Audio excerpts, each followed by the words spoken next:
ഒരു 68-year-old woman അവരുടെ അമ്മയും കൊണ്ട് കാഷ്വാലിറ്റി വന്നു. പക്ഷേ അവർ എന്താണെന്ന് വെച്ചാൽ പ്രശ്നം, മദർ വീണിട്ടുണ്ടായിരുന്നു, കൺഫ്യൂഷൻ ഉണ്ടായിരുന്നു, ക്രോണിക് ഡയറിയ ഉണ്ടായിരുന്നു, ചുമയുണ്ടായിരുന്നു. അവിടെ ഇന്ത്യൻ ജീറിയാട്രിക് അസസ്മെൻറ്റ് നടക്കുന്നത് ADL, basic activities of daily life. Actually അവർ മൂവ്മെൻറ്റ് ചെയ്യുന്നുണ്ടോ, ഫുഡ് കഴിക്കുന്നുണ്ടോ, ഹൈജീനിക്ക് ഉണ്ടോ, വാഷ്റൂമിൽ പോകുന്നുണ്ടോ, toileting, instrumental activities of daily life, that is movement. അവർ എങ്ങനെ സ്പെൻഡ് ചെയ്യുന്നു, ഷോപ്പിംഗ് കാര്യങ്ങൾ, അതുപോലെ തന്നെ അവർ കമ്മ്യൂണിക്കേഷൻ എങ്ങനെയുണ്ട്, അവർ മരുന്നുകൾ ഉപയോഗിക്കുന്നത് ശരിയായിട്ടാണോ. കാർഡ്സ് ഇൻഡെക്സ് ആണ് 6. അതിൻ്റെ അകത്ത് ഫുള്ളാണ് 6 മാർക്ക്. മോഡറേറ്റ് ഇമ്പയർമെൻറ്റ് ഒരു 4, ലെസ് ഇമ്പയർമെൻ്റ് ആണ് 2 mark. Barthel scale is 10, Lawton large scale is also there. Next is highest level of community participation ഉള്ള 3 പില്ലേഴ്സാണ്.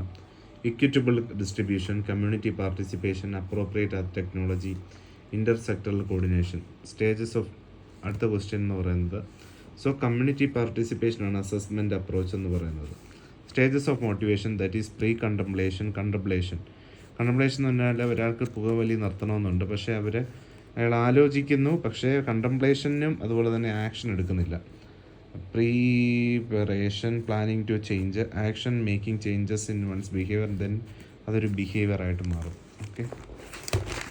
അടുത്ത question, palliative care. Patient better ക്വാളിറ്റിയാണ് ഇവിടെ. ടൈപ്പ്, സ്റ്റേജ്, ഏജ് അനുസരിച്ച്, കോർമോഡിറ്റി അനുസരിച്ചുള്ള അതാണ് palliative care. Therapeutic care, curative care എന്ന് പറഞ്ഞാൽ clinical എന്ന് പറഞ്ഞാൽ ഒരാളുടെ ഇൻറ്റൻഷനും ഫോക്കസും അത് ട്രീറ്റ് ചെയ്യുക എന്നുള്ളതാണ്. ഹോസ്പീസ് കെയർ എന്ന് പറഞ്ഞാൽ end of life less than 6 months ആണ്. ഡിഗ്നിഫൈഡ്. കൾച്ചർ എന്ന് പറയുന്നത് സോഷ്യലി അക്വേർഡ് ലേൺഡ് ബിഹേവിയർ ആണ്. മോബ് എന്ന് പറയുന്നത് ഒരു ഇമോഷണലി കൂട്ടമായിട്ടുള്ള ഗ്രൂപ്പിനെയാണ് mob. Head within a leader. കൾച്ചറൈസേഷനെ നമ്മളൊരു കൾച്ചർ മാറുന്ന ഒരവസ്ഥ തന്നെയാണ് പറയുന്നത്. ഹാബിറ്റ് അത് ചേഞ്ച് ചെയ്യാം, ടെമ്പററി ആണ്. ആറ്റിറ്റ്യൂഡ് എന്ന് പറയുന്നത് ചേഞ്ച് ചെയ്യാൻ പറ്റില്ല. Opinion, believe.